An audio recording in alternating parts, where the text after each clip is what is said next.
Oui, donc je vais vous parler de vaccins. Je pense que vous savez beaucoup de choses, mais il y a des trucs qu'on oublie. Et quand j'ai révisé, je me suis rendu compte qu'il y avait beaucoup de choses que j'avais oubliées. Donc en fait, il faut vacciner un tas de monde, hein, et on va parler à la fois du patient, de son entourage, du personnel de santé, c'est-à-dire nous, et de l'immunité de troupeau. Donc, pourquoi est-ce qu'il faut vacciner l'entourage? L'exemple très simple, c'est celui de l'hépatite A. Si vous n'avez pas vacciné votre patient dans une période, ou s'il est sensible dans une période par exemple, post-greffe, et que le tonton revient avec l'hépatite A, il va choper l'hépatite A, donc vous vaccinez l'entourage. Les vaccinations recommandées pour le personnel de santé, ça a été publié il y a déjà un certain temps, en 2009. Et vous voyez que normalement, vous devez être vacciné contre la coqueluche, la varicelle, le ROR, etc. Et la vaccination antigrippale est recommandée à la fois dans l'entourage, close contact, et donc le personnel de santé autour des patients immunodéprimés. Alors, est-ce que c'est fait? Bon, il y a peut-être la moitié des docteurs, par exemple, qui font leur vaccin antigrippal, et 20% des infirmières, et encore là, je suis peut-être très très optimiste. Alors, est-ce que vous avez tous fait votre rappel de coqueluche? Je vous rappelle que normalement, c'est tous les 10 ans, donc si vous ne l'avez pas fait, merci. Et qui n'a jamais oublié de faire son vaccin antigrippal ou qui s'est réveillé au mois de janvier en se disant « Eh zut, j'ai oublié de le faire ». Quant aux infirmières, alors là, vraiment, si vous avez un truc, vous me le dites, parce que tous les ans, j'y reviens, et c'est impossible. Vraiment, enfin, je ne sais pas. Si vous savez comment faire, vous me dites. Pourquoi? Bon, il y a toutes les ligues antivaccinales, bien entendu. Les scandales médicaux en France, vous savez que ça, on les accumule. Le dernier, c'est le Mediator, enfin, il y en a d'autres. De toute façon, on est soudoyé par l'industrie des vaccins. C'est pour ça, d'où nous, en plus, on n'a pas Pasteur juste en face, vous imaginez. De toute façon, les vaccins, c'est pas bon parce que ça vous injecte des trucs et puis que votre immunité et que tout ça, c'est pas bon. Vous vous souvenez que le vaccin de la rougeole, ça donne le Crohn ou l'autisme, je ne sais plus lequel des deux, ça a été publié dans Lancet. Vous savez aussi que le type qui avait fait cette étude a finalement été rayé de l'ordre des médecins parce que son étude était totalement falsifiée. Et Lancet a publié une rétraction, bien entendu, mais 8 ans après, tout en bas de la 5e page, et que personne n'a lu, évidemment. Et de toute façon, ma concierge a eu la grippe malgré le vaccin, donc je ne vais quand même pas. Et puis bon. Et vous avez toutes les infirmières qui vont vous expliquer que de toute façon, elles n'ont jamais fait la grippe et que pourquoi elles se vaccineraient cette année. Donc on va quand même vacciner notre patient. Alors, bien entendu, il vient en consultation, il a eu tous ses vaccins, ça c'est absolument évident. Le problème, c'est qu'il aurait dû avoir son rappel de ROR, il a été hospitalisé pile à ce moment-là. Vous savez ou vous ne savez pas, ou vous avez oublié que la malnutrition, qui est en particulier tous nos petits patients avec leur arthrite des voies biliaires et la cholestase chronique, ça entraîne un déficit de l'immunité cellulaire. Donc, vous faites bien entendu votre pentacoque, votre hexa, votre machin, mais je vous garantis que 80% des enfants ne seront pas protégés. Et ça, vous le voyez quand vous faites les anticorps après. La varicelle, l'hépatite A, ce n'est pas dans le calendrier habituel, donc il faut y penser. Et le deuxième ROR est quand même très souvent oublié. Alors, à chaque fois que vous voyez l'enfant en consultation, en particulier avant-après, de toute façon, greffe ou immunodéprimé, quel qu'il soit, de toute façon, tout enfant, vous réclamez le carnet de santé, vous vérifiez, vous revérifiez, vous revérifiez, et vous dosez les anticorps assez régulièrement. Alors, je ne le fais pas tous les ans, mais enfin, je le fais au moins tous les 5 ans, l'hépatite B, l'hépatite A, la rougeole, et vous faites des rappels comme il faut, et plus même que ce qu'il faut, en particulier l'épidémie de coqueluche de l'année dernière. Tous ceux qui avaient eu leur dernier rappel il y a moins de 5 ans, je leur ai fait un rappel de coqueluche. Je vous donne juste un exemple, ça c'était un petit travail qu'on avait fait pour la transplantation intestinale, et c'est les anticorps anti-hépatite B, et vous voyez que 1 an après la greffe, tout ça chute, et 5 ans après, il y en a qui sont complètement négatifs. Donc vous contrôlez, vous faites le rappel en fonction.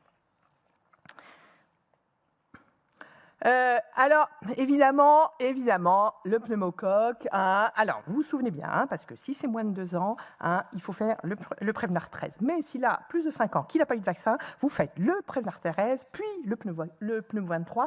Alors, attendez, s'il a eu le pneumo 23, non, il faut faire... alors, je ne sais plus, bref. Donc, j'ai ça dans mon petit cartable, j'oublie tout le temps, je ne sais pas faire. Enfin, bref, je me trompe, comme vous, du reste. Alors, fort heureusement, les choses vont changer, parce qu'on va avoir le Prevnar 20. Le Prevnar 20, qui est un vaccin conjugué. Alors, vous savez la différence entre le conjugué et le pas conjugué, c'est que le conjugué entraîne une réponse thymique, donc des lymphocytes mémoire. Donc, c'est mieux pour l'immunisation au long cours. Et il faut le faire. Alors, c'est plus simple quand même. Vous voyez, 1 an après le Prevnar 13 et 5 ans après le mélange Prevnar Pneumo 23. Donc ça va être facile pour rattraper. Et ça va couvrir 2/3 des infections à pneumocoque a priori. Mais bien entendu, faites toujours le Prevnar 13 pour les petits. Ça, c'est pour les plus grands. Le problème, c'est que pour le moment, il est soit pas disponible, soit pas remboursé par la Sécu. Donc, ça vient, là, c'est un peu comme le soluté machin chouette, là, de tout à l'heure, le plasmalite B1825, c'est ça exposant machin. Bon, bref, ça vient. Hein. L'hépatite B. Alors, l'hépatite B, le truc habituel, ça vous savez, vous avez contrôlé les anticorps pré ou post-greffe, peu importe, et les anticorps sont à 0, et zut. Alors, qu'est-ce qu'on fait ? Bon, selon le degré d'immunosuppression, alors si vous êtes pré-greffe, vous refaites une série complète et cette fois-ci, vous faites 2 vaccins d'un coup. C'est-à-dire que vous avez fait vos premiers vaccins avec du 20, ben là, vous faites 2 vaccins à 20, vous faites du 40. Cela étant, moi, je vous recommande toujours, en particulier chez les petits qui sont un peu suspects d'être immunodéprimés, là, ceux qui sont malnutris et cholestatiques, il y a des gens qui font du 10, moi, je fais d'emblée du 20, parce que comme ça, au moins... Moi, je suis à peu près sûre. Et en post-greffe, vous faites 4 injections. Et c'est ce qui est recommandé, par exemple, pour les dialysés également. C'est 4 injections avec une double dose, du 40 microgrammes. Alors après ça, quand vous en êtes à 3 fois cette série-là et qu'il n'y a toujours pas d'anticorps, vous abandonnez. Il ne faut quand même pas exagérer. Il n'y a plus de place dans le carnet de santé, de toute façon. Et on considère qu'à ce moment-là, probablement, il y a un degré d'immunité cellulaire suffisant pour protéger le patient contre l'hépatite B. Et jusqu'à présent, que je sache, il n'y a pas eu de publication d'hépatite B aiguë chez un patient qui avait été correctement vacciné, chez quelqu'un qui avait été correctement vacciné. Vous savez que c'est à peu près 10% de la population qui ne fait pas d'anticorps contre l'hépatite B, mais quelqu'un, par exemple, personnel de santé, qui avait été correctement vacciné et qui n'avait pas d'anticorps. Donc, on a quand même une immunité cellulaire. Alors, bon, le Covid, il paraît qu'il faut le faire, ça dépend quand même de la politique. Pour être absolument honnête, je crois que je l'ai oublié cette année. Alors, la grippe. La grippe, vous dites, mais c'est pas grave, parce que de toute façon, la Sécu va envoyer le papier pour la grippe. Mais non, la moitié des caisses de Sécu n'envoient pas le papier pour dire qu'il faut faire son vaccin antigrippal. Alors, en fait, le truc pour que ce soit pris en charge, il faut, quand vous remplissez la demande de 100%, vous mettez, je sais pas quoi, immunosuppression, vaccin antigrippal. À ce moment-là, la famille va recevoir le papier pour le vaccin antigrippal. Bon, c'est une seule, ça reste quand même la moitié des caisses de Sécu. Donc, vous faites évidemment le vaccin tous les ans au mois d'octobre, ça évidemment, et vous le répétez et vous le répétez et c'est le patient et son entourage. Et 50% des patients là au mois de janvier ou février que vous n'avez pas vu l'année dernière parce qu'ils ont été suivis par leur médecin local. Oh, mais non, j'ai oublié le vaccin antigrippal. Il est transplanté depuis 10 ans, ça fait 10 ans qu'on fait le vaccin antigrippal, mais voilà. Donc, essayez dans vos patients d'envoyer une lettre de rappel en septembre avec l'ordonnance de vaccin. Ah, mais le pharmacien ne veut pas me le donner, machin. Écoutez, vous achetez votre vaccin antigrippal, ça coûte 12 €. Enfin, bon, voilà. Alors, le méningo, vous savez que les recommandations pour le méningocoque ont changé cette année. Donc, on ne fait plus le méningo C tout seul. Maintenant, on fait l'ACWY, 2 injections chez les petits. Et après ça, on rattrape. Donc, je suis en train de rattraper chez tous mes patients. Et pour le Bexsero est remboursé depuis 2 ans, ou 2 ou 3 ans à peu près. Donc maintenant, il est obligatoire chez les petits. La CWY est obligatoire chez les petits aussi maintenant. Donc le Bexsero est obligatoire et il faut rattraper chez les plus grands.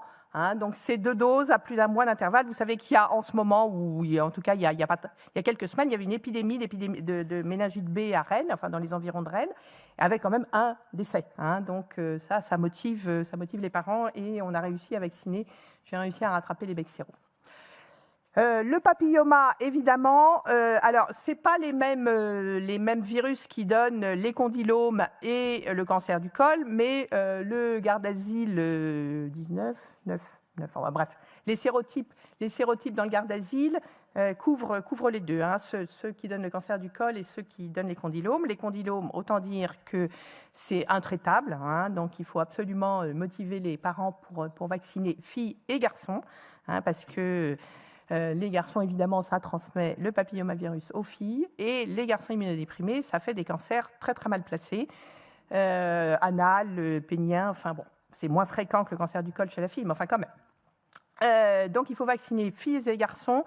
Et vous savez que pour les immunodéprimés, donc les transplantés, c'est 3 injections. ne protège pas suffisamment. Le Gardasil, c'est 3 injections. Quand vous commencez avec le Cervarix, l'autre vaccin, c'est uniquement les filles et si vous avez commencé avec le Cervarix, il faut continuer avec le Cervarix. Alors, la question, toujours la même. Mais non, c'est vachement dangereux de faire des vaccins vivants après une transplantation. C'est horrible, vous allez les tuer avec la rougeole, la varicelle, etc. Alors, la rougeole. Le problème de la rougeole, c'est qu'il y a eu, là, en 2018, une énorme épidémie européenne. Alors, les 40 000 cas n'étaient pas en France, la majorité était dans les pays de l'Est, en particulier en Ukraine, avant la guerre. Bon, il y a quand même eu 37 décès en France de rougeole, dont un jeune de 21 ans transplanté cardiaque. Non vacciné, parce que les vaccins vivants, c'est quand même vachement dangereux, donc on ne peut pas le faire. Il y a une publication, il y a 2 ans, de 12 enfants qui étaient greffés soit du foie, soit du rein, avec 4 qui sont morts. Alors, vous allez me dire, ceux qui ne sont pas morts, on ne les a pas publiés. Enfin bon. Et on se rend compte, alors, je vais changer mes chiffres, j'ai mis que seulement 80% des enfants avaient reçu leur 2e dose de ROR. En fait, on est monté à 90%. C'est ce que j'ai lu dans les dernières recommandations, mais je l'ai lu avant après avoir envoyé ma présentation. Donc, on est un peu meilleur sur la couverture de la rougeole en France. Cela étant, l'immunité de troupeau, comme on va le voir après, c'est 95%. Donc, pour arrêter la circulation du virus, il faut plus de 95% de couverture de la population. Donc, l'épidémie de rougeole avait un peu diminué avec le Covid, évidemment, comme toutes les épidémies. Mais aussi, pendant le Covid, il y a eu une chute de la vaccination parce que les gens ne pouvaient pas sortir, n'osaient pas, etc. Et donc, il y a eu une chute d'au moins 20% de la couverture des petits, y compris les vaccins obligatoires des petits nourrissons. Et donc, après la sortie du Covid, donc là, il y a 2 ans, il y a eu une rechute de l'épidémie de rougeole et il y a eu une alerte l'année dernière, une alerte de l'OMS sur la rougeole. Donc, reprenons les vaccins vivants après la transplantation. C'est quoi les vaccins vivants? La rougeole, la rubéole, la varicelle, la fièvre jaune, la tuberculose.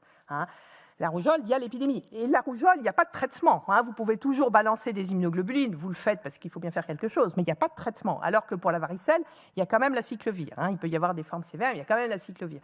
La rubéole, c'est quand même très embêtant d'avoir une jeune femme qui part dans sa vie sexuelle, une adolescente, et qui n'est pas vaccinée contre la rubéole. Il y a des fétopathies rubéoliques en Guyane, par exemple, beaucoup.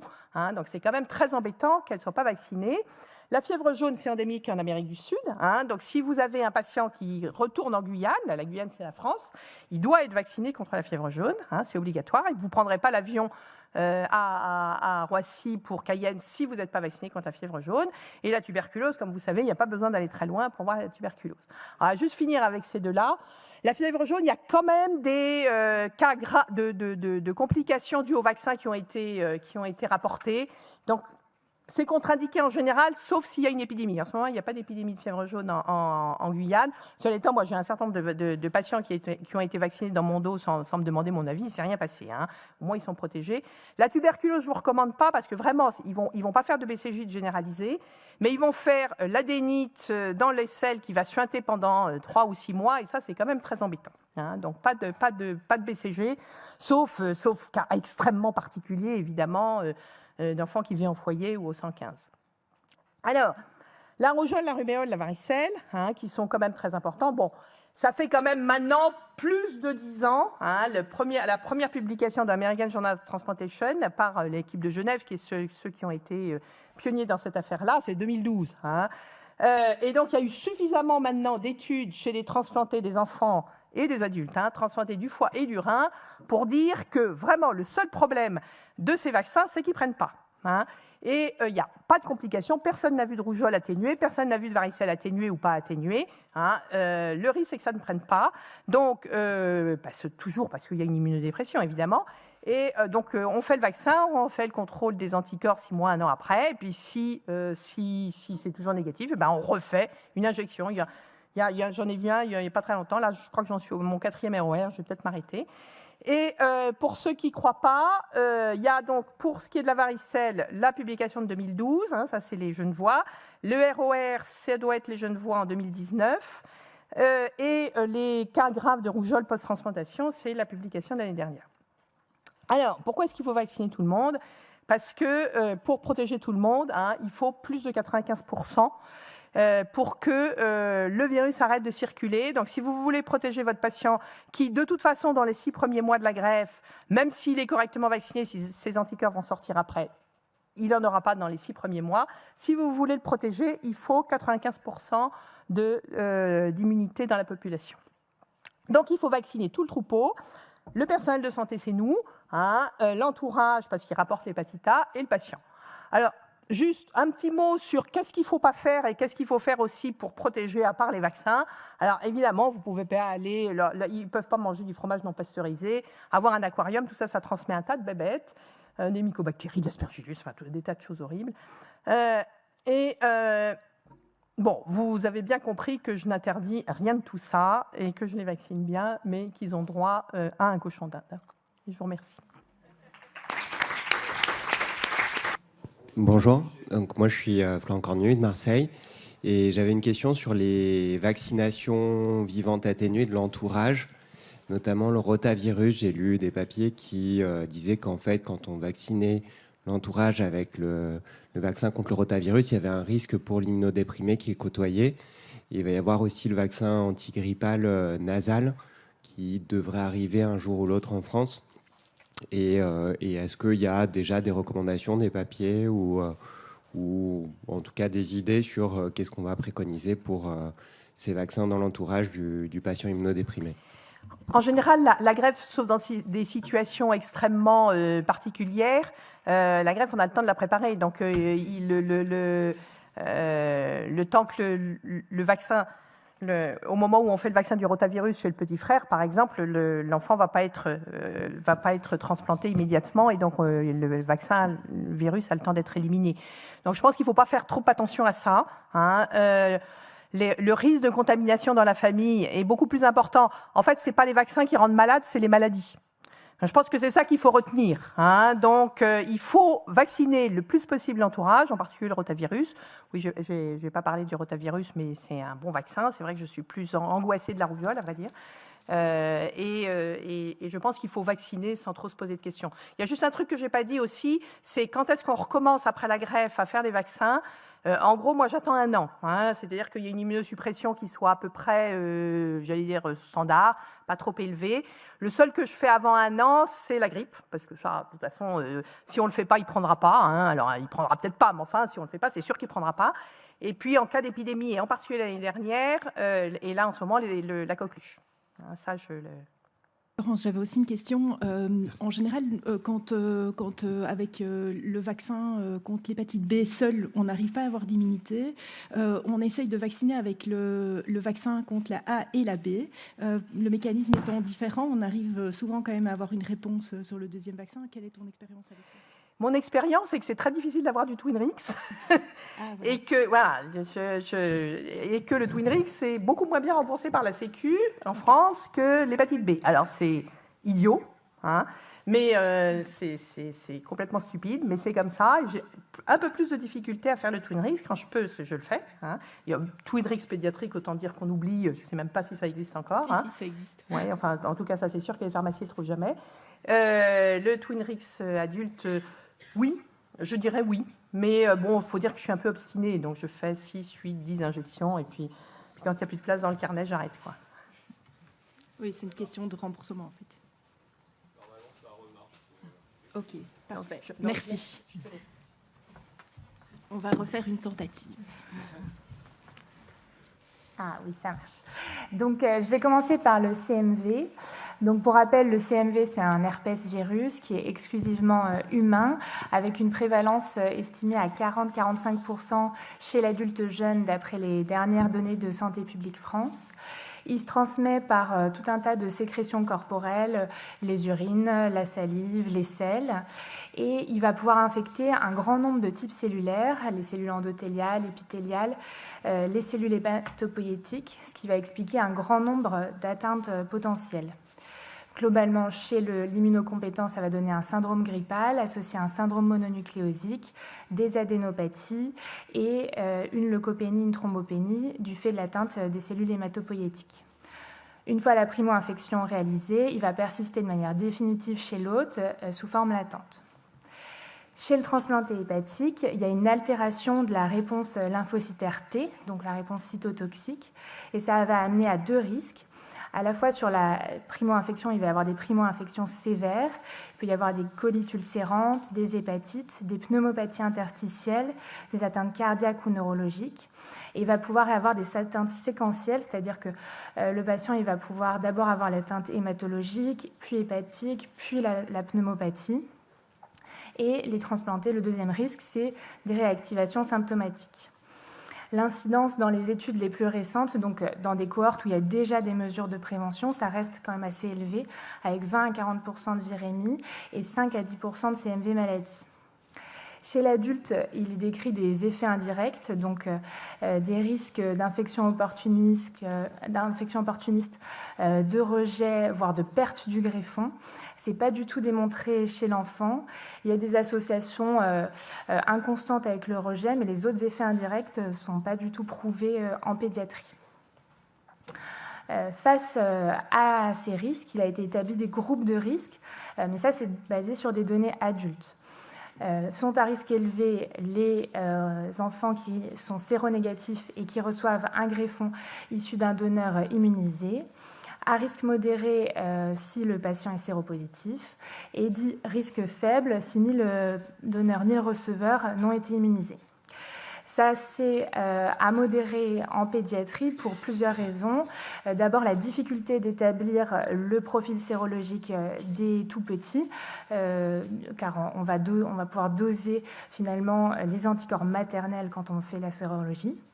Et l'autre chose, c'est l'exposition de nos patients au CMV dans leur communauté, leur fratrie et à l'école, qui va faire que le risque faible est peut-être moins faible que chez l'adulte.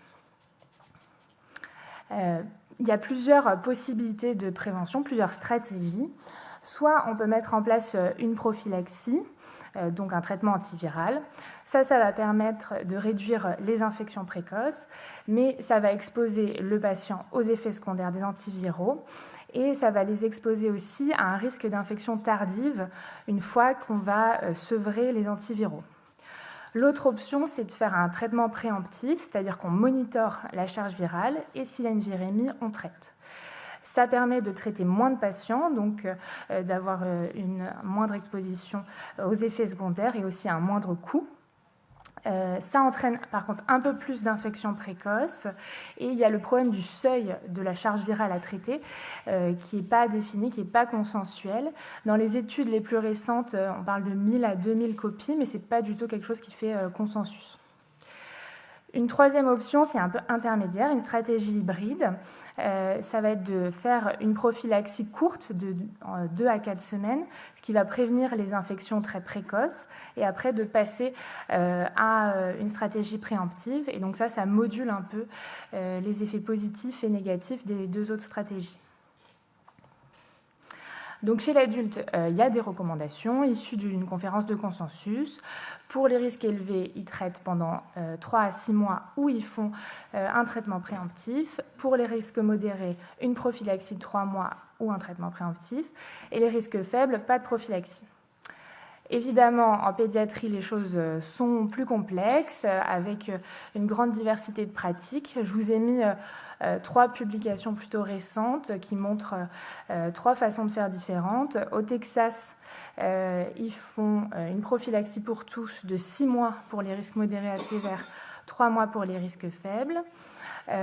Au Royaume-Uni, les recommandations sont de faire une prophylaxie de 3 mois pour les risques élevés, pas de prophylaxie pour les risques faibles, donc comme chez l'adulte, et ils n'ont pas de recommandation pour les risques modérés. Et l'équipe italienne de Bergame, eux, ils font une stratégie préemptive pour tous. En plus de ces différentes stratégies, il y a des nouveaux tests qui vont pouvoir entrer en jeu, qui vont permettre d'évaluer la réponse immunitaire T spécifique à l'exposition de CMV. Donc savoir un peu est-ce que le corps est capable de contrôler cette infection au CMV. Il y a 2 tests qui sont commercialisés. Il y a le quantiferon CMV. Donc là, le plasma du patient va être exposé à des antigènes du CMV et on va mesurer par test ELISA la production d'interférons gamma par les lymphocytes CD8+. L'autre test, c'est l'ELISpot CMV. C'est globalement le même principe. On va, à partir du sang du patient, extraire les cellules mononucléées, les exposer aux antigènes du CMV et mesurer la production d'interférons gamma par les lymphocytes, cette fois T, CD4 et CD8+. Les études autour de ces tests montrent qu'en l'absence de réponse immunitaire T est prédictive de virémie élevée ou de CMV maladie post-transplantation, alors qu'une réponse positive est prédictive d'une clairance spontanée du virus. Sur le plan du traitement antiviral, donc ça on connaît, c'est le valganciclovir et le ganciclovir qui sont proposés en première intention. Pour le traitement préventif, ça va être le valganciclovir Peros. La posologie, la recommandation, c'est d'utiliser la surface corporelle avec la formule qui est donnée ici. Donc cette fois la surface corporelle fois la clairance de la créatine selon Schwartz. Et si on utilise du ganciclovir, la dose c'est 5 mg kg par 24 heures. En traitement curatif, on va doubler les doses. On va volontiers plutôt commencer un traitement IV en cas de traitement curatif et on pourra faire un relais Peros quand la clinique sera en amélioration et qu'on aura débuté un contrôle de la virémie. Il est recommandé de faire un traitement d'au moins 2 semaines et on peut stopper le traitement quand on a une évolution clinique favorable et si on a 2 PCR négatives à 1 semaine d'intervalle. La toxicité du traitement, elle est donc médulaire, avec quand même 20 à 40% de neutropénie et 20% de thrombopénie. Il faut associer à ce traitement une limitation de l'immunosuppression. On va volontiers interrompre le CELCEPT pour ne pas avoir plusieurs médicaments hématotoxiques. Par contre, il n'y a pas d'autres recommandations actuellement de traitement adjuvant, notamment pas de recommandation d'utilisation d'IGIV.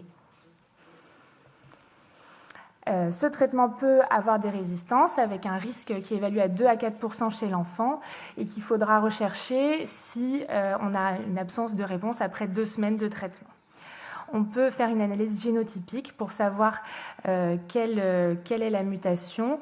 Le plus fréquemment, ça sera donc la kinase UL97 qui sert à phosphoryler le ganciclovir pour qu'il puisse être actif, ou il pourra y avoir l'ADN polymérase UL54 donc qui est la cible du ganciclovir. Si on a une suspicion de résistance, il va falloir d'abord essayer de tout optimiser, donc encore une fois baisser l'immunosuppression si possible. On peut, si le traitement est bien toléré, on peut doubler la posologie, on peut aller jusqu'à 10 mg kg par 12 heures. Et sinon, on va utiliser les alternatives thérapeutiques, c'est le foscarnet ou le cidofovir, donc, qui vont avoir la même cible, l'ADN polymérase UL54, et qui ont tous les deux la même toxicité, une toxicité néphrologique. Il y a aussi des nouveaux traitements qui ont été mis récemment sur le marché. Donc, le premier, c'est le maribavir. C'est un inhibiteur de la kinase UL97, donc celle qui active le ganciclovir, mais qui sert aussi à activer tout un tas de protéines nécessaires au virus. Lui, il est recommandé en 2e ligne, donc chez le grand enfant de plus de 12 ans, plus de 35 kg, en cas de maladie CMV réfractaire. L'autre traitement, c'est l'éthermovir. Donc lui, il a un fonctionnement différent. Il inhibe un complexe terminase qui va cliver de l'ADN pour en faire des nouveaux virions. Lui, pour l'instant, il est recommandé qu'en prévention, en transplantation rénale adulte. Donc pour l'instant, on ne peut pas l'utiliser chez nos patients. Les 2 traitements vont avoir globalement les mêmes effets secondaires, à savoir des effets secondaires digestifs. Ils vont avoir 2 autres inconvénients, c'est leurs effets inhibiteurs enzymatiques, donc il va falloir monitorer ou adapter le tacro. Et ils n'ont pas d'activité contre les autres herpès virus, donc pas de prévention contre la varicelle ou l'herpès lorsqu'ils sont mis en prévention. Et pour le maribavir, il y a une mauvaise pénétration du système nerveux central, donc ce n'est pas un bon candidat s'il y a une atteinte neurologique. Un mot des vaccins. Donc, il y a un vaccin ARN de Moderna qui est en étude de phase 3 chez les jeunes femmes et en étude de phase 2 chez les enfants. Et qui, en étude de phase 2 chez l'adulte en bonne santé, a montré des bons résultats et une bonne tolérance. Maintenant, le BV. Donc, c'est aussi un herpès virus, aussi exclusivement humain, avec cette fois une prévalence de plus de 90% de la population mondiale. Il se transmet par la salive et il va infecter les lymphocytes B naïfs et les cellules épithéliales de la sphère oropharyngée. Il va soit passer inaperçu, soit entraîner un syndrome mononucléosique, des adénopathies ou une hépatosplénomégalie. Et il va aussi persister à vie chez l'hôte en restant sous forme latente dans les lymphocytes B mémoire. Chez l'immunocompétent, donc ça va être à nouveau les lymphocytes CD8+, qui vont avoir un rôle de contrôle de la prolifération de ces lymphocytes B infectés. C'est défaillant chez nos patients transplantés hépatiques et du fait de l'immunosuppression. Et donc, il va y avoir une prolifération incontrôlée des lymphocytes B. Et avec cette prolifération très importante, il va y avoir un risque de mutation génétique et donc un risque de syndrome lymphoprolifératif post-transplantation associé à l'EBV, en anglais abrévié PTLD. Il y a une incidence en transplantation pédiatrique de 5 à 10%, ce qui est plus faible que dans d'autres transplantations d'organes. Et il va y avoir deux temporalités, soit des PTLD précoces dans l'année post-greffe quand il y a une immunosuppression qui est très intense, soit des PTLD tardifs, 5 à 10 ans post-greffe, quand on va avoir une accumulation d'immunosuppression pendant très longtemps. Et donc, c'est la deuxième période à risque. Les facteurs de risque, donc c'est une primo-infection récente. Donc, c'est les patients non immunisés au moment de la greffe qui vont être le plus à risque. Et c'est plutôt le niveau d'immunosuppression plutôt que le type d'immunosuppression qui est associé à un plus grand risque de PTLD. Comment ça va se manifester ? Soit par des signes généraux, donc fièvre, altération de l'état général, sueur nocturne, soit est souvent associé à des signes locaux en fonction de la zone qui va être envahie. Ça fait volontiers assez mal. C'est des enfants qui vont se plaindre de douleurs. Donc, il peut y avoir des atteintes ORL avec des grosses amygdales qui vont entraîner des ronflements, des gènes respiratoires. Il peut y avoir une atteinte digestive avec des signes fonctionnels digestifs qui vont être assez intenses. Il peut y avoir des saignements digestifs, une entéropathie exsudative. Il peut y avoir une atteinte du greffon avec une cholestase ou il peut y avoir une atteinte, un envahissement neurologique, pulmonaire, osseux. Voilà. Donc il faut se méfier quand les patients se plaignent de douleurs chroniques, il faut y penser. Sur le plan biologique, il va y avoir des anomalies au niveau de l'électrophorèse des protéines et des LDH. Sur le plan de l'imagerie, on va pouvoir visualiser dans certains cas l'infiltration, donc soit en échographie ici dans le foie, sur un scanner, à l'IRM cérébral ou en endoscopie digestive. Et l'examen incontournable, ça va être le PET scan qui va permettre de cartographier les atteintes. Le diagnostic, ça va être la biopsie, donc il va falloir, selon l'organe le plus accessible, faire une biopsie qui va permettre le diagnostic et aussi d'identifier l'atteinte EBV associée. La dernière classification de l'OMS en fait, regroupe tous les syndromes lymphoprolifératifs de tous les patients immunodéprimés ensemble et on va dénommer le PTLD selon son histologie. Est-ce que c'est juste une hyperplasie de cellules sans destruction de l'architecture tissulaire ? Est-ce que c'est une lymphoprolifération polymorphe ou monomorphe ? Et donc ça, c'est le lymphome. et on précise si c'est associé à l'EBV et quel est le type d'immunosuppression. Une fois qu'on a fait le diagnostic, on va travailler avec l'hématopédiatre. Donc, la première étape, c'est de diminuer, voire d'arrêter l'immunosuppression. Et la deuxième étape, ça va être de détruire les lymphocytes B infectés. Donc ça, en première intention, c'est le rituximab, donc c'est un anticorps monoclonal anti-CD20. Et en cas d'échec ou de forme grave, ça va être une chimiothérapie, souvent la chimiothérapie CHOP. Dans le PTLD aussi, un nouveau traitement, donc c'est l'immunothérapie cellulaire spécifique anti-EBV, ça s'appelle Ebvallo. Pour l'instant, c'est en étude de phase 3, mais il y a une autorisation d'accès précoce depuis 2023 chez l'enfant de plus de 2 ans dans le PTLD réfractaire, donc en traitement de deuxième ligne. En gros, on va collecter des cellules mononucléées chez des donneurs sains EBV+.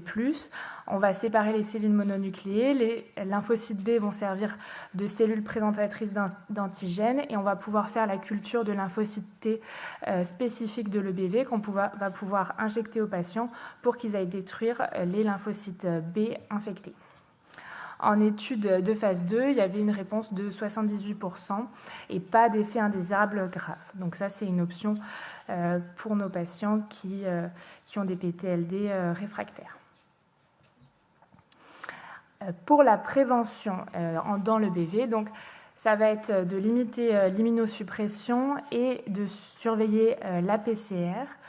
Il y a des recommandations de l'Association internationale de transplantation pédiatrique qui conseille de surveiller les PCR pour les risques modérés à sévères. Au début, avec une surveillance rapprochée, puis qui peut s'espacer quand on s'éloigne de la greffe. Par contre, il n'y a pas de recommandation de seuil de charge virale associé au PTLD. S'il y a une virémie, il est conseillé d'augmenter la fréquence de surveillance et en particulier s'il y a une cinétique rapide d'augmentation de la charge virale de l'EBV, de traquer le PTLD avec les éléments cliniques et paracliniques que j'ai donnés avant. On peut discuter donc s'il y a un EBV qui reste haut d'une baisse de l'immunosuppression et on peut aussi discuter d'un switch pour un inhibiteur de mTOR qui a des vertus antiprolifératives et qui peut se discuter dans certains cas. Le statut sérologique des patients séronégatifs va être surveillé régulièrement. Et comme pour le CMV, on peut évaluer la réponse immunitaire T in vitro avec donc les mêmes tests quantiferon EBV ou ELISpot EBV. Et il a été montré que en cas de charge virale élevée, s'il y a une réponse cellulaire T, ça va être associé à une clairance spontanée du virus, alors que s'il y a une absence de réponse cellulaire T, ça va être associé à un risque augmenté de PTLD. Malgré tout, ça reste des études pour l'instant de faible puissance, donc pour l'instant, ce n'est pas intégré dans des recommandations de surveillance et de prévention, notamment par l'Association internationale de transplantation pédiatrique.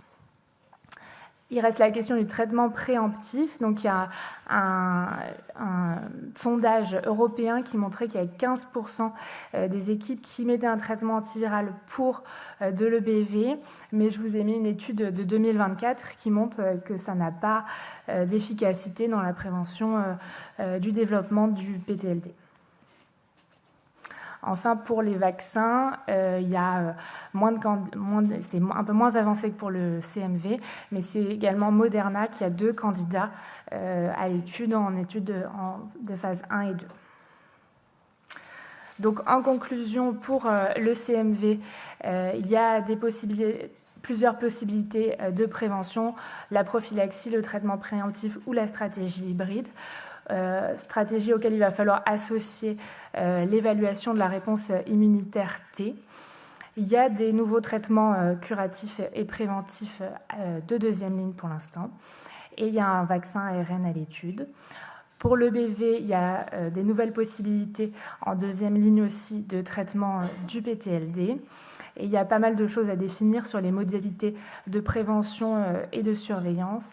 Et il y a aussi la possibilité d'évaluation de la réponse immunitaire T. Voilà, je vous remercie pour votre attention. Est-ce que tu as une conduite à tenir pour les nombreux enfants que nous suivons qui ont une PCR-EBV en permanence élevée à 4 ou 5 logs et bon, pas d'hypergammaglobulinémie, enfin pas de symptômes de PTLD. Qu'est-ce que vous faites? Bon, pour l'instant, il n'y a pas de recommandation en particulier pour ce cas-là. Pour certains patients, récemment, on a fait avec l'ELISpot la mesure de la réponse lymphocytaire T, du coup, qui permet un peu de rassurer sur les risques de PTLD et d'éventuellement... alors, il faut toujours maintenir la surveillance à la fois clinique et biologique sur le plan du PTLD, mais ça permet un petit peu de relâcher la pression sur ce point. Donc, on l'a fait pour quelques patients, justement, qui gardaient leur charge virale très élevée pendant des mois et des mois. Et moi, j'avais une dernière question parce que vous dites qu'il faut suivre les PCR, mais de mon expérience, c'est vrai que parfois, il y a des enfants avec des PCR très basses et qui, par contre, vont évoluer vers un PTLD. Par contre, il y en a avec des PCR extrêmement élevés qui vont finalement bien s'en sortir. Et donc, je n'ai pas l'impression qu'il y a une très bonne corrélation entre la charge virale et l'évolution de ces patients. Oui. Effectivement, il n'y a pas de seuil et de bonne corrélation entre le chiffre de charge virale et le risque de PTLD. Ce qui était quand même décrit dans les études, c'est qu'une cinétique d'augmentation très forte, ça, là, est corrélée. Mais effectivement, ce n'est pas absolu et il peut y avoir des PTLD avec des charges virales plus faibles. Est-ce qu'il vous arrive de faire du rituximab préventif? J'ai un patient qui a une PCR-EBV très élevée et qui, bêtement, fait pile à ce moment-là un rejet et donc il peut augmenter l'immunosuppression. Je n'ai pas eu l'expérience de ce cas, non. Mais effectivement, dans le traitement préemptif et dans le sondage, il y avait quelques équipes qui avaient pu faire du rituximab sans PTLD. Et comme on fait en greffe de moelle, c'est-à-dire que quand ça monte, on fait une injection de rituximab pour tuer le clone qui est là. En transplantation hépatique, en tout cas à Lyon, je n'ai pas d'exemple où on les fait. Ok, merci beaucoup. On va repasser à nos collègues radiologues. Allez, hop. Donc, chaque année, en France, il y a à peu près 90 à 100 greffes pédiatriques qui sont réalisées, dont 90% d'entre elles se font dans les 4 centres pédiatriques qui sont Bicêtre, Necker, Lyon et Marseille. Ce chiffre, il est en augmentation progressive. Il y a à peu près 15% de greffes en plus depuis 2014. Le greffon, ça peut être soit un foie entier ou un foie réduit, soit de plus en plus souvent, du fait de la pénurie de greffons, on va avoir des foies partagés. C'était 45% des greffons en 2023, où le foie droit va à un adulte et le foie gauche ou le lobe gauche va à un enfant. Et dans à peu près 20% des cas en France, il peut s'agir d'un donneur vivant, où en général c'est le lobe gauche qui correspond au segment 2 et 3, qui est prélevé chez un des deux parents et greffé chez l'enfant. Ce chiffre, il est aussi en augmentation progressive en France, puisqu'il était environ de 10% il y a 10 ans, mais il reste inférieur au reste de l'Europe, avec 2 grands pays qui font beaucoup de donneurs vivants, qui sont la Belgique et le Pays-Bas. Au cours de la greffe hépatique, il y a tout d'abord une phase d'hépatectomie, puis une phase d'implantation du greffon, avec la réalisation de 4 anastomoses. Une première au niveau des veines fusées hépatiques, entre là où les veines fusées hépatiques du greffon et soit la veine cave inférieure, ou alors il peut y avoir une anastomose cave-au-cave dans les greffons entiers. Il y a une deuxième anastomose au niveau de l'artère hépatique, puis une anastomose au niveau de la veine porte, entre la veine porte du greffon et soit la veine porte du receveur, soit le plus souvent en pédiatrie, du fait de l'âge et de la taille des vaisseaux chez l'enfant, une anastomose au niveau du confluent splénomésenterique ou de la veine mésentérique. Il y a un contrôle échographique sur table de la perméabilité de l'ensemble de ces vaisseaux, et puis après, il est réalisé une anastomose biliaire, soit biliobiliaire, soit le plus souvent chez l'enfant, biliodigestive, avec l'anse digestive lorsqu'il s'agit d'une atrésie des voies biliaires du Kasai, qui peut être réutilisée. Toutes ces anastomoses peuvent se compliquer de sténose ou de thrombose pour les vaisseaux. La sténose des veines fusées hépatiques survient dans 0,5 à 5% des cas. Au niveau de l'artère, dans 3 à 10% des cas, voire même 20% dans certaines études. Au niveau de la veine porte, dans 4 à 20% des cas. Ces chiffres sont extrêmement variables, ça dépend de la période de l'étude, de l'âge des enfants. Il y a plusieurs facteurs favorisants chez l'enfant, notamment on peut noter les vaisseaux qui sont tout petits, qui font 2 à 5 mm, avec les chirurgiens qui sont obligés de vraiment, pour ceux qui ne font pas de greffe hépatique, de greffer avec des loupes pour pouvoir voir les vaisseaux. Il y a une très grande discordance entre la taille des vaisseaux, entre le receveur et le donneur, qui est le plus souvent un adulte. Et enfin, dans l'atrésie des voies biliaires, qui est une très grande indication de greffe hépatique chez l'enfant, il y a souvent une hypoplasie de la veine porte. Les complications biliaires, elles, surviennent dans 5 à 30% des cas. Comme facteur favorisant, on peut noter les bas débits, avec notamment les états de choc qui peuvent léser les voies biliaires, la thrombose de l'artère hépatique, qui est une complication assez fréquente. Et classiquement, les problèmes biliaires sont un peu plus fréquents dans les greffons partagés et les dons vivants, puisque les voies biliaires sont vascularisées de manière rétrograde par l'artère hépatique. Lorsque ces complications seraient précoces juste après la greffe, en général, c'est une prise en charge chirurgicale. Et un petit peu plus tardivement, la radiologie interventionnelle a toute sa place, et c'est ce qu'on va vous illustrer avec quelques cas cliniques. Le premier, c'est une patiente qui est aujourd'hui âgée de 3 ans. Elle est atteinte d'atrésie des voies biliaires avec une chirurgie de Casaille à 28 jours de vie. Elle a développé dans les suites une cirrhose biliaire avec une première greffe hépatique à l'aide du lobe gauche de sa maman à l'âge de 25 mois. Cette greffe s'est malheureusement compliquée de thrombose vasculaire multiple sur table. Elle a passé 24 heures en anépathie. Elle a été greffée 24 heures plus tard à nouveau avec un lobe gauche cadavérique. Cette fois-ci, cette greffe a été compliquée avec un choc hémorragique lors de la greffe, de multiples sepsis dans les suites et une dysfonction secondaire du greffon. Et donc, elle a été, de manière exceptionnelle, greffée à nouveau 2 mois plus tard à l'aide d'un lobe gauche provenant de son papa. Dans les suites, à 6 semaines, elle a développé une sténose serrée, sus-hépatique au cave et porte. Alors, comment est-ce qu'on fait le diagnostic déjà de ces sténoses? Vous savez qu'on fait des contrôles très réguliers à l'écho et au Doppler. Donc, les éléments qui vont être clés, ça va être la morphologie finalement des structures veineuses au niveau de la jonction cavo-sus-hépatique. Vous voyez que là-haut, on a alors, attendez, je vais vous montrer avec ça. Voilà, on a cette forme qui est complètement linéaire, qui a quasiment une morphologie de trompe-porte, alors que normalement, on a un aspect triphasique des veines sus-hépatiques. Et puis, on va mesurer ce qu'on appelle un ratio, un gradient de vitesse. Comment est-ce qu'on mesure ce gradient? On va prendre la vitesse en amont, et puis au niveau de l'anastomose, on va faire le ratio de ces deux vitesses, et ça va nous donner cette valeur qui nous permet de savoir si la sténose est significative ou pas. Un autre élément très important, c'est l'élastographie hépatique. Donc, je ne sais pas trop si dans vos centres c'est utilisé en routine, mais nous, à la Timone, maintenant, c'est le cas pour toutes les pathologies hépatiques. Et cette élastographie va permettre de définir la dureté du foie. On sait quand il y a des sténoses anastomotiques sur l'anastomose cavo-sus-hépatique, il va y avoir une congestion du foie et donc une augmentation de ces valeurs d'élasto. Là, c'était le cas, puisque vous voyez que les valeurs, elles sont à 11, là, juste au-dessus. Ah, pardon, excusez-moi. Je ne vais pas taper du bon côté, pardonnez-moi. Hop, voilà, donc une valeur à 11, le cut-off, c'est à 7. Donc là, on a quand même beaucoup d'éléments qui nous font suspecter une sténose serrée, avec un gradient sus-hépatique au cave qui était à 15 chez cet enfant, et une perte du flux triphasique, j'en parlais juste avant.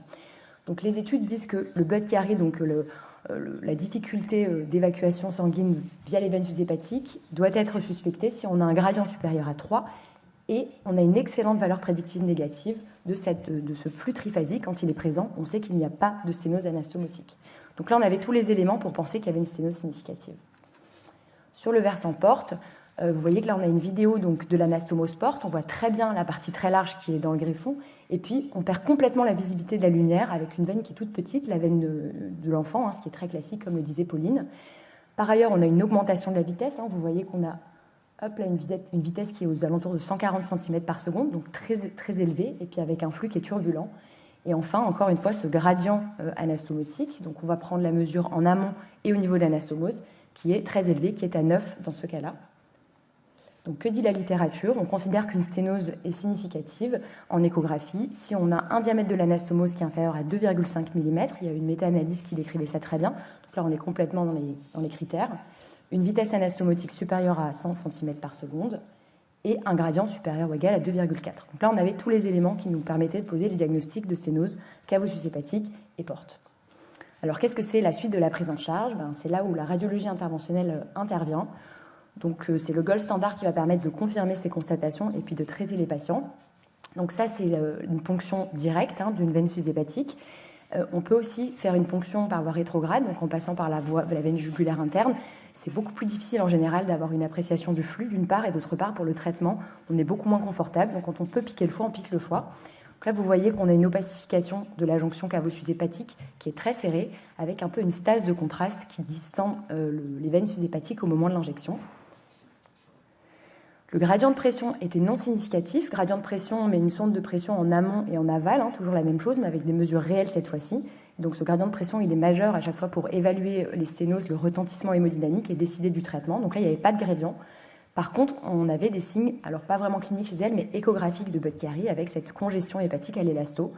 Donc décision de traitement parce que la littérature dit qu'il faut traiter ces sténoses si on a un gradient de pression supérieur à 3 mm de mercure et des signes cliniques ou clinico-échographique de Budd-Chiari. On va faire ce qu'on appelle une angioplastie au ballonnet. Donc vous voyez qu'il y a une empreinte qu'on va faire céder en gonflant le ballonnet, ce qu'on arrive à faire chez cet enfant. Et puis sur le contrôle du coup post-angioplastie, vous voyez que cette anastomose, elle est plus large. Elle n'est pas parfaite, mais elle est plus large. Et surtout, il y a beaucoup moins de stase. Je ne sais pas si on peut remettre la vidéo. Non, bon. Désolée, mais il y avait moins de stase dans le... Ça ne marche plus. Est-ce que ça va revenir ? Bon, c'est pas grave. Il y a beaucoup moins de stase, il y a un flux beaucoup plus évident vers l'oreillette droite. On s'intéresse ensuite à la sténospore de cet enfant. Donc on va piquer en transhépatique, directement dans une veine porte du griffon. Et donc là, on a une opacification, cette fois-ci, qui est rétrograde. Donc vous avez la veine mésentérique supérieure, on voit la veine splénique aussi. Et vous voyez qu'il y a un flux qui est assez bon, puisque ça n'opacifie pas de varices. En revanche, il y a un ratio de sténose qui est supérieur à 50%. On n'avait pas non plus de gradient de pression dans cette sténose. La littérature dit qu'il y a une indication d'angioplastie s'il y a un gradient qui est supérieur à 5 mm de mercure et s'il y a un ratio de sténose supérieur à 50%, ou s'il y a un ratio de sténose supérieur à 50%, ce qui était le cas chez cet enfant. Donc encore une fois, pareil, angioplastie au ballonnet, et cette fois-ci, pas d'empreinte sur le ballon, ce qui est extrêmement classique dans les sténosports. Il y a beaucoup de sténoses qu'on appelle élastiques, qui sont en fait des sténoses plutôt positionnelles et qui n'ont pas vraiment de réalité hémodynamique.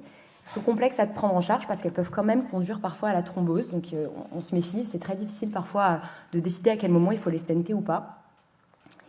Et puis donc ça c'est le contrôle, donc vous avez avant au-dessus et après en dessous. C'est beaucoup plus joli sur le plan de l'image. En réalité, quelques semaines après, sur le plan de l'échographie, on revient à des valeurs qui sont proches de celles qu'on avait avant l'intervention. Alors, dans la pathologie veineuse du foie greffé et la radiologie interventionnelle, c'est très important d'avoir, vous le savez, une décision qui est multidisciplinaire. Une fois qu'on décide qu'il y a une prise en charge en radiologie interventionnelle, c'est comme une prise en charge chirurgicale. Donc, il y a une consultation où on explique aux parents et à l'enfant ce qui va se passer. Il y a un recueil du consentement. C'est très important d'expliquer les complications possibles, notamment le risque de récidive qui est très important. Et puis, c'est des procédures qui ont lieu sous anesthésie générale avec des dilatations au ballonnet en première intention. C'est hyper important de garder en tête qu'on ne fait pas de stenting en pédiatrie en première intention. Vous le savez, il y a plusieurs facteurs qui limitent l'utilisation des stents. Le premier, c'est la croissance de l'enfant. On se dit toujours, en fait, si l'enfant grandit, qu'on met une taille contrainte de stent, ça va poser problème. La réalité, c'est que pour l'anastomose cavo-sus-hépatique, ce n'est pas tout à fait vrai. Entre la veine cave qui est très large et la sus-hépatique qui vient du transplant, finalement, on n'a pas vraiment de problème. Par contre, pour la sténosport, c'est beaucoup plus réel parce que la veine de l'enfant est en général de petit calibre, donc on ne peut pas mettre un gros stent. C'est encore plus vrai parce que si on met un grand stent sur la veine mésentérique supérieure, par exemple, s'il y a une retransplantation derrière, c'est extrêmement difficile pour les chirurgiens de trouver un endroit pour aller s'anastomoser. Donc vraiment, sur les anastomosports, on se pose beaucoup de questions avant de mettre des stents, y compris dans ces sténoses élastiques, j'en parlais juste avant. La dernière chose, c'est qu'il y a dans les stents, en fait, au bout d'un moment, une recanalisation par les cellules endothéliales, et donc des stents qui, à long terme, finissent par se sténoser et qui sont difficiles à prendre en charge une fois qu'il y a une réendothélisation de ces dispositifs. Alors, après angioplastie, que se passe-t-il? C'est quoi les paramètres d'évolution? Pour les Budd-Chiari, on a environ 50 à 65% de resténose précoce, donc c'est un taux finalement de récidive qui est très important. En revanche, il y a à peu près 3/4 des patients qui sont correctement pris en charge après au maximum 3 dilatations. Donc le consensus dans les équipes françaises, c'est qu'on va faire 3 interventions et que s'il y a une nouvelle récidive, on va aller au stenting. Pour les sténosportes, c'est beaucoup plus variable entre les études, c'est vraiment le grand écart. Là, il y avait une étude publiée en 2018 qui était assez solide, qui décrivait à 10 ans une perméabilité de 70% avec une angioplastie seule. Je trouve que c'est parfois un peu moins bon que ça, honnêtement. Donc, il faut vraiment se poser la question du stenting. Mais en fait, dans cette étude, il décrivait que finalement, sur le long terme, entre le stenting et l'angioplastie seule, quand elle était efficace, le succès à long terme était le même. Donc, alors, juste des exemples de stenting sous-hépatique au cave. Ça, c'est un patient qui a sa 3e récidive de sténose. Vous voyez que ça a ce flux très fin entre la veine sous-hépatique et l'oreillette droite, avec ce reflux un peu dans la veine sous-hépatique et puis même dans les petites veines du foie. Donc ça, c'est un signe, encore une fois, de récidive de cette sténose, avec des signes cliniques chez cet enfant qui avait de l'ascite. Décision d'angioplastie au ballonnet, évidemment, pour commencer, avec une empreinte qui est très significative, qu'on fait difficilement céder, et puis mise en place d'un stent. Vous voyez que là, c'est un boulevard, donc il n'y a plus vraiment de problème chez cet enfant. Et à 6 ans, on a toujours une perméabilité qui est extrêmement bonne. Un exemple de stenting porte, la disparité de calibre très importante, on est largement au-delà des 50% de ratio de sténose. Encore une fois, angioplastie au ballonnet, cette fois-ci, par rapport au cas de tout à l'heure, on a une vraie empreinte qu'on va faire céder. Et puis, on a un résultat angiographique qui est pas mal, mais avec une sténose qui persiste. Donc, on va larguer le stent. Donc, vous voyez, il est contraint dans ce cathéter. Et puis, on va venir faire un point fixe retrait pour larguer le stent en position. Le contrôle en fin de procédure, pareil, qui est extrêmement satisfaisant. Mais vous voyez que le stent descend assez bas sur la veine mésentérique supérieure. Donc, on sait que pour une regreffe, ça va être probablement compliqué. Et puis, là, encore une fois, contrôle à 4 ans, on est encore très perméable, avec une très bonne visibilité du stent en échographie. Dans les suites, pour cette patiente qui avait eu, du coup, si vous vous rappelez, l'angioplastie porte et CIVS au cave, elle a tout de même développé une thrombose de la veine cave inférieure rétrohépatique jusqu'au contact de l'anastomose. Initialement, il avait été décidé d'une abstention thérapeutique du fait de ses multiples antécédents. Puis finalement, 11 mois après la greffe, elle a été symptomatique avec une acide réfractaire et une élévation de l'élastographie hépatique à 39 kPa. Vous voyez ici là, cette thrombose. Et donc, il a été décidé de faire une recanalisation rétrohépatique et de nouveau une angioplastie de cette anastomose. Ça, c'est l'angioplastie, c'est l'opacification, pardon, donc on a piqué cette fois-ci via la veine fémorale commune. Et vous voyez qu'on n'a pas du tout de flux dans la veine cave inférieure rétrohépatique, avec par contre beaucoup de varices qui s'opacifient, et notamment, vous le voyez en pararachidien, tout le réseau azygolombaire qui va reprendre en charge ce sang de la veine cave inférieure et ramener le sang vers l'oreillette droite. Donc là, on va utiliser tout un système de coaxial qui va nous permettre d'avoir ce qu'on appelle du push, de la pression, pour pouvoir aller reforger un trajet dans cette veine cave inférieure. On va aller dilater tout le trajet, faire une angioplastie seule. Au passage, on vérifie bien sûr que l'anastomose cavo-sous-hépatique en elle-même n'est pas problématique. Les dernières études montrent que même si l'anastomose cavo-sous-hépatique est bonne, mais que la veine cave inférieure rétrohépatique est sténosée ou thrombosée, comme c'était le cas chez cet enfant, ça peut avoir des incidences sur justement cette hépatique outflow. Donc finalement, il ne faut pas s'intéresser que à la jonction cavo-sous-hépatique, il faut vraiment bien regarder la totalité de la veine cave inférieure quand on fait ces bilans d'échographie de ces enfants. Et donc là, j'espère que ça va marcher. Ouais, le contrôle donc en fin de procédure. Donc avec une restauration très satisfaisante du flux. C'est une image, et malheureusement, dans le contrôle échographique qui suit, on se rend compte que cette image elle est nettement moins jolie dans les semaines qui suivent. Et la réalité, c'est que là, on se pose la question d'aller un peu plus loin parce qu'on est sur une récidive suffisamment importante pour qu'on peut-être envisage un stenting chez cet enfant. Notre deuxième enfant est aujourd'hui âgé de 7 ans, une atrésie des voies biliaires diagnostiquée tardivement sans chirurgie de Casaille et une greffe à l'âge de 13 mois à l'aide d'un lobe gauche provenant également de sa maman. Un mois après la greffe, il a présenté une sténose serrée de l'anastomose artérielle, pour lequel il a été décidé d'intervenir. Donc là, on est dans l'artère hépatique. Vous voyez qu'il y a le cathéter, qui est le petit système un peu clair qu'on voit avec le marqueur final. Et puis, on regarde la flèche, il y a cette sténose anastomotique qui est serrée. Et donc, on essaye de cathétériser cette sténose. Donc, on utilise un guide, qui est notre fil un peu métallique qui permet de passer la zone sténotique. Et vous voyez que déjà, les complications commencent. On n'a plus de flux au sein de l'artère hépatique. On a une grande maxime en radiologie interventionnelle qui dit le mieux est l'ennemi du bien. Et en fait, très souvent, quand on se dit « allez, je fais un tout petit coup en plus », c'est le moment où ça part complètement en live. Et donc, il faut vraiment réussir à se modérer des fois pour ne pas faire pire que la situation initiale. On essaye de mettre évidemment de l'héparine, on essaye de mettre du Risordan pour essayer de lever le spasme éventuel. Ça ne marche pas du tout, donc on met un stent. Vous voyez que là, le stent est déployé. Il y a toujours 0 flux à l'intérieur de l'artère hépatique. Et donc, le résultat de cette procédure, c'est qu'on perd complètement l'artère hépatique de cet enfant. La leçon de ça, c'est qu'il faut faire attention avec les atteintes artérielles, notamment quand c'est des thromboses. Alors, quand c'est des sténoses, la littérature est un peu plus positive, mais quand c'est des thromboses, ça se passe en général pas très bien. Il y a un gros papier qui est sorti en 2023 d'une équipe de Bergame qui publie énormément en radiologie interventionnelle sur les transplantations hépatiques. Donc, ils ont 86 patients sur 3 ans, avec 21 procédures sur 17 patients sur des artères hépatiques.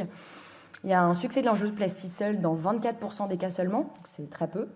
50% de succès de l'angioplastie plus stenting, plutôt dans le groupe sténose que dans le groupe thrombose. Par contre, groupe thrombose, rupture de l'artère hépatique, 2 décès, un patient retransplanté en extrême urgence pour une rupture, un choc hémorragique sur son artère hépatique. Et des complications majeures, un peu moins graves quand même, occlusion des artères fémorales et dissection-occlusion de l'artère hépatique. Donc le risque est quand même extrêmement important pour ces patients. Et finalement, la discussion, elle doit être multidisciplinaire et elle est extrêmement importante de savoir est-ce qu'il faut aller ou pas en radiologie interventionnelle traiter ces patients, puisque dans cette étude, sur les 14 patients qui finalement sont vivants sur la fin de l'analyse, il y en a quand même 10 qui ont développé des complications biliaires, donc 70% des patients, y compris quand il y avait eu un succès de la procédure en radiologie interventionnelle. Ce qui veut dire que probablement que lorsqu'on arrive en radiologie interventionnelle, on est déjà presque trop tard et qu'à partir du moment où il y a une atteinte artérielle aiguë à un moment donné, ce qu'on fait derrière n'a pas complètement de l'importance. Donc à garder en tête, moi j'ai vraiment redécouvert ça en travaillant ce topo et c'est majeur.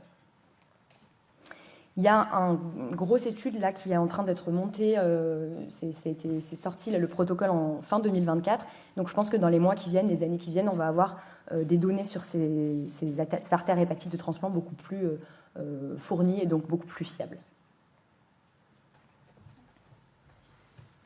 Notre troisième enfant est une fille âgée aujourd'hui de 6 ans, une atrésie des voies biliaires syndromique et une chirurgie de Kasai réalisée tardivement qui n'a pas été un succès. Elle a été greffée à l'âge de 15 mois avec un greffon d'origine cadavérique. Initialement, elle a été reprise à J0 pour une suspicion de thrombose de l'artère hépatique sur les contrôles échographiques. Finalement, ça a été infirmé, il y avait un flux artériel au bloc. Les contrôles dans les suites étaient bons, mais à 3 semaines, elle a développé une thrombose partielle de l'artère hépatique au niveau proximal, qui a été anticoagulée pendant quelques semaines, et une reprise en charge par des collatéralités. 4 mois après la greffe, elle a eu une cholestase avec une dilatation des voies biliaires à l'échographie, que vous voyez bien. Et donc, Alexia va vous en parler. Il a été décidé de réaliser un drainage biliaire interne-externe, et on voit bien avant et après la procédure, une diminution de la cholestase, même si elle n'avait pas complètement disparu.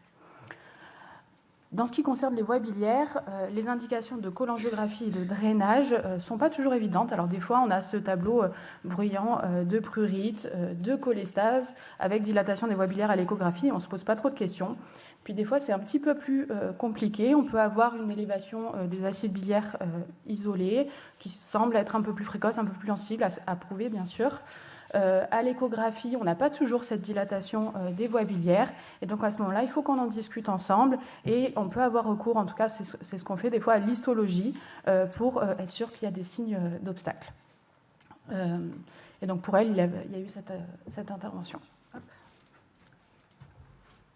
Donc, cette fois-ci, on est toujours en transhépatique, mais on est dans les voies biliaires. Donc, vous voyez, la flèche, c'est la sténose de l'anastomose, et l'étoile là-haut, c'est l'anse montée. Donc, vous voyez ce tout petit filet qui relie les deux, qui est cette anastomose biliodigestive. Et vous voyez que les voies biliaires sont extrêmement sous tension, elles sont très dilatées au moment de l'injection. Donc, ça, c'est des signes qui nous confirment qu'il y a une anastomose qui est très serrée. Indication donc de bilioplastie, même principe que tout à l'heure avec un ballonnet, et de calibration avec un drain. Donc, là-haut, vous allez voir la vidéo, si ça veut bien partir. Ouais. Donc ça, c'est après la bilioplastie. Vous voyez que c'est beaucoup plus satisfaisant, avec un gros calibre. Il y a toujours un peu de dilatation. Les voies biliaires, elles mettent un peu de temps avant de se retrouver leur volume. Des fois, elles ne le retrouvent pas complètement en fonction du degré de fibrose du foie.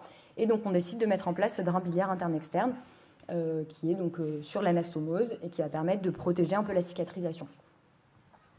15 jours plus tard, on reprend les patients, on les rendort et on va faire une nouvelle cholangiographie, voir ce qui se passe et décider si on pense que finalement la première bilioplastie a été suffisante et donc on refait une bilioplastie qui est très légère et on laisse les drains juste 48 heures, on les enlève, ou si on est dans une situation où on n'est pas encore très satisfait. Là, en l'occurrence, on voit que c'est encore très serré, donc on décide finalement de poursuivre la calibration en clampant le drain. Là, on se retrouve maintenant 2 mois après la bilioplastie, donc sur les images du haut. On se rend compte qu'on n'est toujours pas très satisfait, c'est-à-dire que la sténose est toujours significative. Et donc, on prend la décision de piquer une deuxième voie biliaire et de mettre finalement ce qu'on appelle 2 drains en kissing. Donc, on les met côte à côte, ce qui permet d'avoir 2 petits drains dans des voies biliaires qui ne sont pas très larges, mais par contre, les 2 drains qui sont côte à côte dans l'anastomose, donc de faire une anastomose plus large. Et donc, vous voyez, c'est la radio là-haut, on a ces 2 drains avec l'extrémité qui est assez loin dans l'anse-montée. Donc cet enfant, elle a ces 2 drains à la peau pendant encore un moment, puisqu'on se retrouve finalement 6 mois après la première procédure. Et on a un contrôle, là, cette fois-ci, qui est extrêmement satisfaisant. Plus du tout de distension dans les voies biliaires. Une anastomose qui est extrêmement large, avec une clairance du contraste qui est très rapide. Donc là, on retire les drains. La prise en charge des complications biliaires en radiologie interventionnelle, donc toujours pareil, décision multidisciplinaire, consultation pré-geste. Et puis la procédure, jusqu'à récemment, jusqu'à il y a 1 an, on faisait donc, ce que je vous ai présenté, une première procédure. 15 jours plus tard, on contrôlait, on décidait de retirer les drains ou de poursuivre la calibration. Et ensuite, la calibration durait entre 3 et 6 mois. Et donc, il y avait une 3e procédure à l'issue de ces 3 à 6 mois pour faire un contrôle et retirer les drains. Donc 3 AG et la présence de drains à la peau pendant toute cette durée de temps. Ah oui, non, c'est bon. C'est bon. J'avais oublié qu'on avait cette petite... Notre dernier patient a 17 ans, également une atrésie des voies biliaires, on n'a pas fait exprès, mais avec une chirurgie de Casaille et puis une évolution vers la cirrhose biliaire avec une hypertension portale, raison pour laquelle il a été greffé à l'âge de 13 ans avec un foie entier cette fois-ci. Il a fait une thrombose de l'artère hépatique qui a été reprise au bloc en urgence à J1, mais malgré la thromboectomie, il a eu une cholangitis ischémique avec des sténoses biliaires multiples qui ont été traitées par des drainages biliaires internes et externes pendant près de 1 an et demi. On vous épargne les détails, ça a été un petit peu long et compliqué. Et puis, de nouveau, il a récidivé récemment, il y a 6 mois, avec un prurite, un tableau de cholestase que vous pouvez voir ici, qui portait sur la bilirubine, les gamma-GT et les acides biliaires qui étaient très élevés. Donc il y a eu de nouveau la pose d'un drain biliaire interne-externe et puis après la pose de drain biliaire résorbable dont Alicia va vous parler donc, en janvier et puis 2024 et de nouveau en octobre 2024.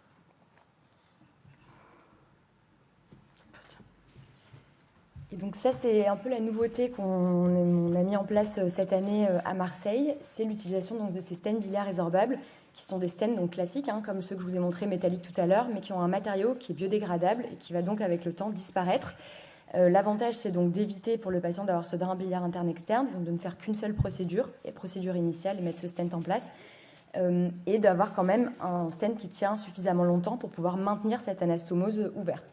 Donc là, vous voyez, c'est le pré- et post-stent, donc entre l'image de gauche et l'image du milieu, et puis le contrôle à l'échographie, hop, voilà, qu'on voit extrêmement bien aussi. Donc on a commencé par un premier stent qui s'appelait le Unity-B, qui était en manganèse et magnésium, qui était extrêmement facile à mettre en place, qui faisait les bonnes tailles, qui était sur le papier extrêmement satisfaisant.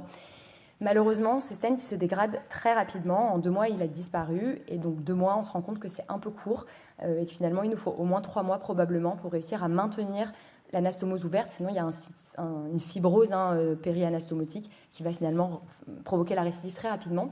Et donc, on a eu quand même quasiment 90% de récidive à 6 mois chez ces patients de la sténose anastomotique. Et donc là, depuis le début d'année 2025, enfin fin d'année 2024 et début d'année 2025, on teste un autre stent qui est cette fois-ci fait en fil de suture résorbable et qui, dans les études européennes, montre plutôt des très bons résultats. Nous, notre premier patient, donc celui dont on parle qui a été traité en premier, on a vu le stent jusqu'à 4 mois. Donc on imagine qu'avec cette durée-là, on a peut-être plus de chances d'avoir un succès à moyen et long terme. Donc, on espère que ça va être un game changer. Si ça fonctionne, ça change complètement la prise en charge de ces patients sur le plan de la procédure de radiologie interventionnelle, sur le plan du confort aussi de ces enfants. Donc en conclusion, ce qu'on peut dire, et ce que vous pouvez retenir de tout ce que Alexia nous a montré, c'est que les complications vasculaires et biliaires sont fréquentes en greffe hépatique. On parle vraiment de problèmes de tuyauterie après une greffe hépatique. Alors il y a des problèmes d'immunologie bien sûr, mais ce qui nous embête, qui est une grande source de perte secondaire des greffons, c'est vraiment tous ces problèmes d'anastomose. Elles peuvent être initialement silencieuses et donner des signes cliniques un peu plus tardivement lorsque parfois il est trop tard. Donc les écho-dopplers réguliers sont vraiment indispensables et doivent être faits par des radiologues spécialisés qui sont habitués à regarder les anastomoses. La prise en charge ensuite, elle doit être décidée de façon multidisciplinaire avec les radiologues, les chirurgiens, les hépatologues et il y a une place très importante de la radiologie interventionnelle pour éviter la perte de ces greffons. Merci de votre attention. Merci beaucoup. On va proposer à Maxime de s'installer pour nous montrer ses dessins. Et pendant ce temps-là, s'il y a des questions dans l'Assemblée. Alors, je vais me permettre... j'avais juste une question. Comment se perd la discussion multidisciplinaire? Parce qu'effectivement, dans notre centre, pour différentes raisons, on va de moins en moins à la radiologie interventionnelle et on revient en fait à faire de la chirurgie avec finalement souvent une seule anesthésie. Certes, une chirurgie qui est plus conséquente, mais avec des résultats qui sont plus rapides pour le patient. Par rapport à la radiologie? Alors, je vais pas parler à la place des chirurgiens, mais le sentiment que j'ai par rapport aux discussions qu'on peut avoir avec nos équipes chirurgicales, c'est que quand on commence à s'éloigner un peu de la transplantation, ils n'ont pas très envie d'y aller. Okay. C'est-à-dire qu'en précoce, ils y vont. Vous avez tout à fait raison. Quand il y a des complications aiguës, notamment dans les 15 premiers jours, c'est jamais en radiologie interventionnelle. Nous, on fait péter les anastomoses, en fait, quand on met des ballons, donc on n'y va jamais. Par contre, quand on commence à s'éloigner un peu de la date de greffe, notamment quand on passe le mois, les chirurgiens sont beaucoup moins enclins à y aller parce qu'ils nous expliquent que c'est très complexe sur le plan de la redissection. Et donc, on a tendance à plutôt aller à être interventionniste sur le plan de la radiologie. Mais effectivement, vous avez raison, c'est complètement une histoire de tempo. Et quand c'est des complications aiguës, il ne faut pas aller en radiologie interventionnelle. Il faut privilégier la chirurgie, je suis bien d'accord avec vous. Est-ce qu'il y a d'autres questions? Alors j'avais une deuxième petite question pour les stents résorbables. Oui. En fait, le principe en fait du stent résorbable, c'est qu'il nécessite évidemment une réaction inflammatoire une espèce de réaction inflammatoire pour se résorber. Et donc, des quelques stents résorbables qu'on a mis plutôt de la deuxième génération, on a quand même l'impression que facilement, ça se resténose du fait de la réaction inflammatoire et de la resténose, en fait. Vous avez tout à fait raison aussi. Donc, il y a, je ne sais pas si ce n'est pas les Archimedes que vous avez utilisés. C'était dans une troisième génération que moi, je n'ai pas utilisé, qui était très pourvoyeur de réaction inflammatoire. Oui. Mais vous avez raison, le premier... mais en plus, le nom change d'un pays à l'autre, donc c'est un peu... Oui, mais c'est le premier stent que j'ai utilisé, donc celui, le Unity-B, qui n'a pas très bien marché. Je pense qu'il est beaucoup plus biocompatible, et donc c'est pour ça aussi que je l'avais choisi. Il se dissout trop rapidement, donc il ne répond pas à la question. Ils sont en train de travailler sur un stent qui serait dans le même matériau, mais qui serait beaucoup plus durable. Et donc j'espère que c'est celui-là finalement qui sera le bon. Et vous avez raison sur le ELA, donc celui en fil de suture résorbable. On se rend compte là avec notre premier patient qu'au moment de la dégradation, donc à 4 mois, il a fait un épisode de prurite avec une augmentation transitoire, on l'espère, de la cholestase, probablement parce que ça fait des grumeaux dans la dégradation et qu'il y a une réaction inflammatoire probablement. Ouais. Et c'est vrai que c'est un peu tôt, c'était il y a une quinzaine de jours qu'il s'est remis à se gratter. Et donc là, il s'est arrêté, mais on ne peut pas vous dire pour l'instant. C'est décrit dans les collègues européens qui ont des séries un peu plus importantes, décrivent effectivement au moment de la dissolution du stent cette réascension de la cholestase. Ouais. Maxime. Merci.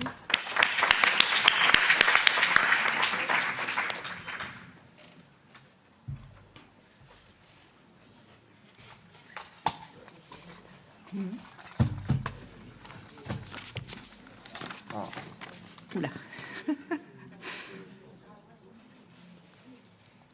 Alors, on va reprendre aux conférences précédentes. les préparations nutritionnelles à la chirurgie de scoliose au cours du polyhandicap. Donc c'est quand même des enfants qui ont beaucoup de difficultés. Est-ce que ça vaut la peine de les opérer? Oui, parce que ça leur donne un confort, une qualité de vie, et la suite est plus facile, la suite des traitements. C'est quand même une intervention très lourde. Il y avait cette image d'un tuteur comme ça à l'intérieur. Ça se prépare à l'avance comme un marathon. Allez, plus que 41 km de purée. Donc, identifier la dénutrition, c'est un des enjeux. Mais alors, il y a une difficulté, c'est comment peser. C'est un vrai baccalauréat de mathématiques. Le poids total est égal à l'enfant moins le corset moins la couche. Il faut savoir faire des soustractions. Et la mesure aussi, c'est compliqué parce que l'IMC, ça ne se mesure pas à vol d'oiseau. Donc, il faut mesurer par segment.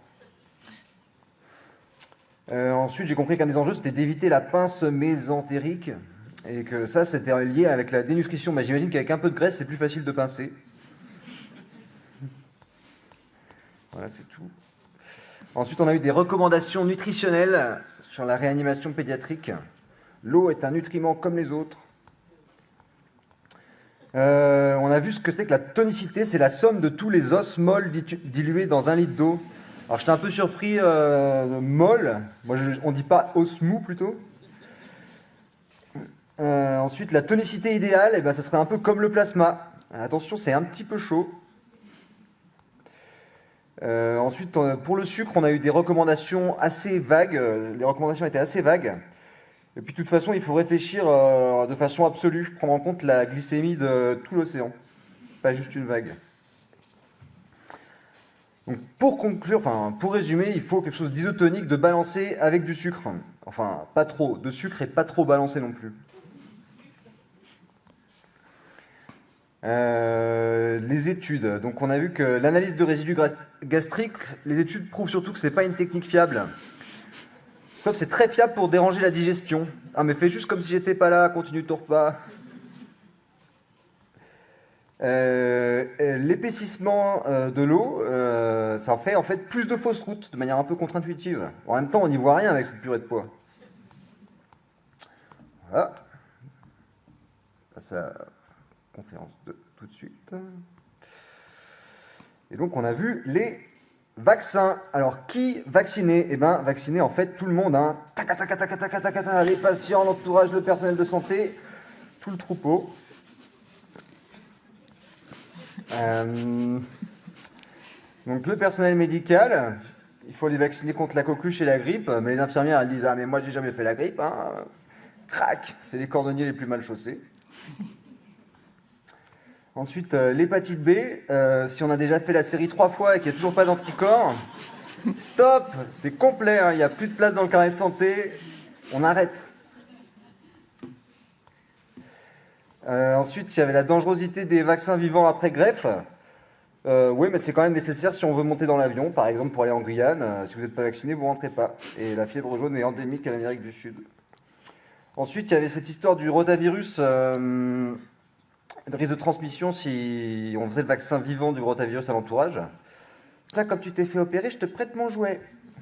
Non, mais il faut surtout se rappeler que ce n'est pas les vaccins qui rendent malade, c'est les maladies. Ensuite, on a parlé de l'EBM-CMV. Donc, premièrement, on va faire un rappel sur le virus. Deuxièmement, bon, je ne me rappelle plus, mais je peux avoir mon diaporama. J'étais content de ne pas être le seul à avoir des difficultés avec le diaporama. Ensuite, la CMV. Donc, en pédiatrie, une des difficultés, c'est de connaître l'exposition au CMV. Du partage, Massachusetts. Ah ouais, cool.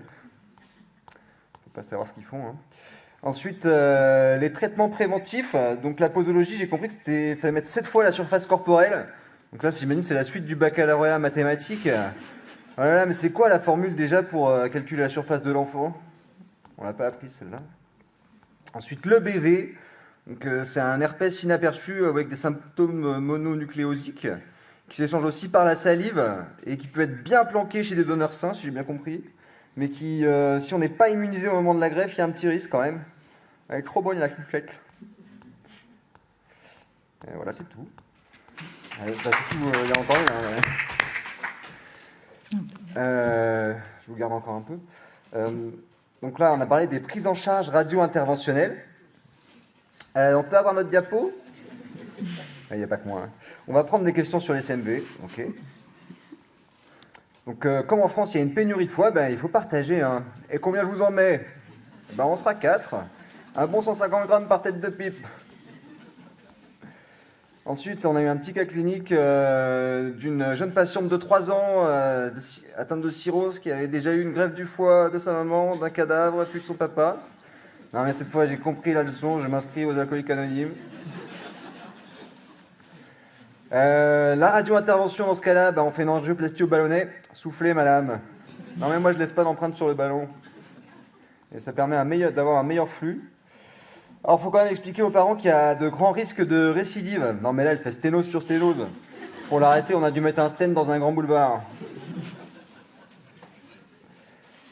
Ensuite, il y a les 2 équipes, thrombose, sténose. Dernier match du championnat, il y en a une seule qui ira en radio interventionnelle.